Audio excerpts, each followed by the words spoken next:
Assalamualaikum warahmatullahi wabarakatuh. Saya Nirmala Winda Rosadi, mahasiswi dari jurusan Pendidikan Bahasa Arab, kelas PBA 3B. Baik, di sini saya akan menjelaskan materi tentang levelisasi dan standar pembelajaran bahasa asing. Yang pertama, levelisasi. Dalam levelisasi ini, yaitu ada 3 bagian. Yang pertama, mubtadi atau pemula, yang kedua, mutawasid atau menengah, dan yang ketiga, mutakodim atau mahir. Yang pertama yaitu mubtadi. Mubtadi adalah pemula, artinya pemula. Dalam mubtadi ini adalah tingkatan paling awal dalam pembelajaran bahasa Arab. Dan dalam mubtadi ini mencakup 3 hal, yaitu menghafal mufrodat, percakapan sederhana, dan mengarang atau insya. Mencakup dari level bawah karena mencakup kegiatan dimulai dari merangkai kata, merangkai huruf, kata, dan kalimat. Level yang kedua atau tingkatan yang kedua adalah mutawasid atau menengah. Dalam tingkatan ini, siswa sudah mahir dalam mempelajari materi tentang bahasa Arab. Nah, tugas guru di sini adalah lebih menguatkan atau memberi penguatan kepada siswa agar lebih mahir dalam mempelajari materi. Dan level yang ketiga yaitu mutakodim atau mahir. Siswa sudah mahir dalam materi tentang bahasa Arab, dan dalam level ini siswa diharapkan mempunyai keterampilan, kreativitas dari seorang penulis yang sangat diandalkan. Istilah tingkat pemula dan menengah itu dapat diukur dalam 2 aspek, yaitu dalam jumlah penguasaan mufrodat atau kosakata dan jumlah jam pelajaran. Namun, istilah pemula dan menengah itu tidak harus dipahami secara formal karena masing-masing level tersebut diukur dengan penguasaan kosakata dan jam mata pelajaran. Penjelasan yang kedua yaitu standar pembelajaran bahasa asing.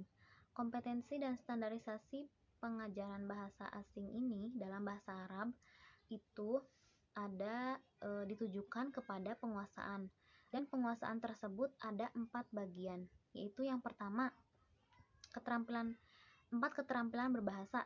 Yang pertama yaitu menyimak atau istima, yang kedua berbicara atau kalam, yang ketiga membaca atau qiraah, dan yang keempat menulis atau kitabah. Dan dari 4 kategori berbahasa yang tadi telah disebutkan dapat dikategorikan menjadi 2 keterampilan. Yang pertama, keterampilan reseptif atau maharoh istiqbal, yang di dalamnya itu membaca dan menyimak. Lalu yang kedua, keterampilan produktif atau maharoh istirsal, itu di dalamnya berbicara dan menulis. Selanjutnya saya akan menjelaskan standar pembelajaran bahasa asing yang dikeluarkan oleh ACTFL atau American Council the Teaching of Foreign Language. Dan di dalam standar pembelajaran bahasa asing itu ada 5, yaitu yang pertama communication, yang kedua kultur, yang ketiga connection, yang keempat comparison, dan yang kelima community. Yang pertama saya akan menjelaskan tentang communication. Communication atau komunikasi ini adalah penggunaan bahasa digunakan untuk berkomunikasi dengan real atau secara nyata. Pembelajar dituntut untuk dapat bisa berkomunikasi baik secara lisan maupun tulisan. Penjelasan yang kedua yaitu kultur. Kultur atau artinya budaya ini, budaya dan bahasa adalah 2 hal yang saling berkaitan. Pemahaman lintas budaya akan memberikan sikap saling menghargai satu sama lain antara budaya sendiri dan budaya orang lain. Penjelasan yang ketiga yaitu connection atau koneksi. Bahasa Arab yang dipelajari mampu menghubungkan dengan pemahaman yang beraneka ragam. Yang keempat yaitu comparison, jembatan yang menghubungkan dua tempat berlainan bahasa dan budaya. Pembelajar diarahkan agar mampu membandingkan antara keduanya. Dari hal perbandingan tersebut dapat diperoleh peranan dan perbedaan kaidah bahasa dan budaya sehingga menghasilkan pemahaman yang satu dan lain. Penjelasan yang terakhir yaitu community atau kelompok atau komunitas. Pembelajar dapat memperluas wawasan dan pengetahuannya dengan perantaraan bahasa dan mengadakan hubungan dengan orang lain di luar kelas, seperti mengikuti atau menjadi anggota kelompok di organisasi dan mengikuti pertukaran pelajar. Mungkin cukup sekian materi yang saya sampaikan. Mohon maaf apabila ada kesalahan. Wassalamualaikum warahmatullahi wabarakatuh. Bismillahirrahmanirrahim. Assalamualaikum warahmatullahi wabarakatuh. Saya Nirmala Winda Rosadi, mahasiswi dari jurusan Pendidikan Bahasa Arab kelas 3B. Assalamualaikum warahmatullahi wabarakatuh. Saya Nirmala Winda Rosadi, mahasiswi dari jurusan Pendidikan Bahasa Arab kelas PBA 3B. Baik, di sini saya akan menjelaskan materi tentang levelisasi dan standar pembelajaran bahasa asing. Yang pertama, levelisasi. Dalam levelisasi ini, yaitu ada 3 bagian. Yang pertama, mubtadi atau pemula. Yang kedua, mutawasid atau menengah. Dan yang ketiga, mutakodim atau mahir. Yang pertama yaitu mubtadi. Mubtadi adalah pemula, artinya pemula.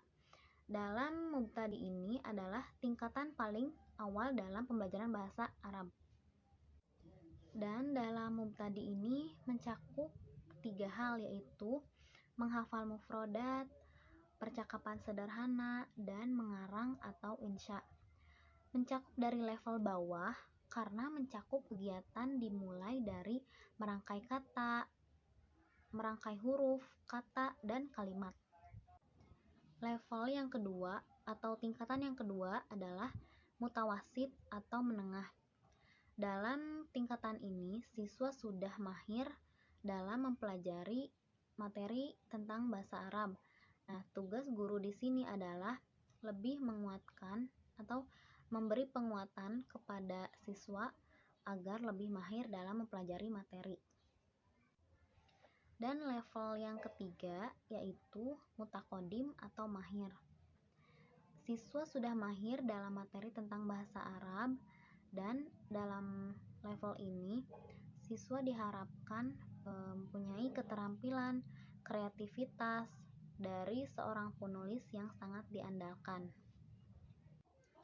Istilah tingkat pemula dan menengah itu dapat diukur dalam 2 aspek, yaitu dalam jumlah penguasaan mufrodat atau kosakata dan jumlah jam pelajaran.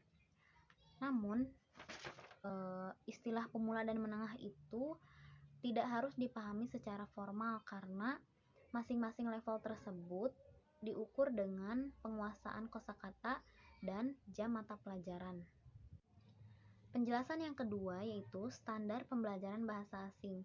Kompetensi dan standarisasi pengajaran bahasa asing ini dalam bahasa Arab itu ada ditujukan kepada penguasaan, dan penguasaan tersebut ada 4 bagian, yaitu yang pertama 4 keterampilan berbahasa. Yang pertama yaitu menyimak atau istima, yang kedua berbicara atau kalam, yang ketiga membaca atau qiraah, dan yang keempat menulis atau kitabah. Dan dari 4 kategori berbahasa yang tadi telah disebutkan dapat dikategorikan menjadi 2 keterampilan. Yang pertama, keterampilan reseptif atau maharoh istiqbal, yang di dalamnya itu membaca dan menyimak. Lalu yang kedua, keterampilan produktif atau maharoh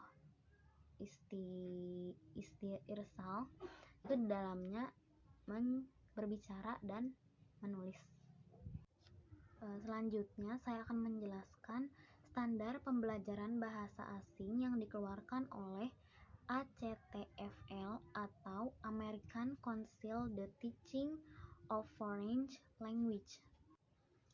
Dan di dalam standar pembelajaran bahasa asing itu ada 5, yaitu yang pertama communication, yang kedua kultur, yang ketiga connection, yang keempat comparison, dan yang kelima community.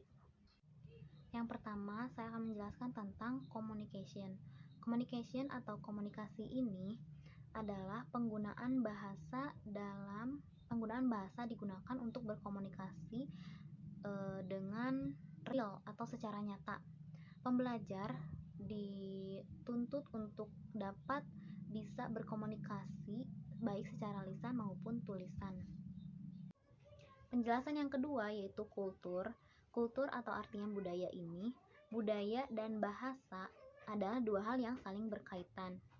Pemahaman lintas budaya akan memberikan sikap saling menghargai satu sama lain antara budaya sendiri dan budaya orang lain. Penjelasan yang ketiga yaitu connection atau koneksi.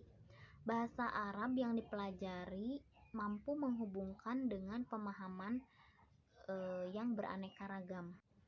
Yang keempat yaitu comparison. Jembatan yang menghubungkan dua tempat berlainan bahasa dan budaya. Pembelajar diarahkan agar mampu membandingkan antara keduanya. Dari hal perbandingan tersebut dapat diperoleh peranan dan perbedaan kaidah bahasa dan budaya sehingga menghasilkan pemahaman yang satu dan lain. Penjelasan yang terakhir yaitu community atau kelompok atau komunitas. Pembelajar dapat memperluas wawasan dan pengetahuannya dengan perantaraan bahasa dan mengadakan hubungan dengan orang lain di luar kelas, seperti mengikuti atau menjadi anggota kelompok di organisasi dan mengikuti pertukaran pelajar. Mungkin cukup sekian materi yang saya sampaikan. Mohon maaf apabila ada kesalahan. Wassalamualaikum warahmatullahi wabarakatuh.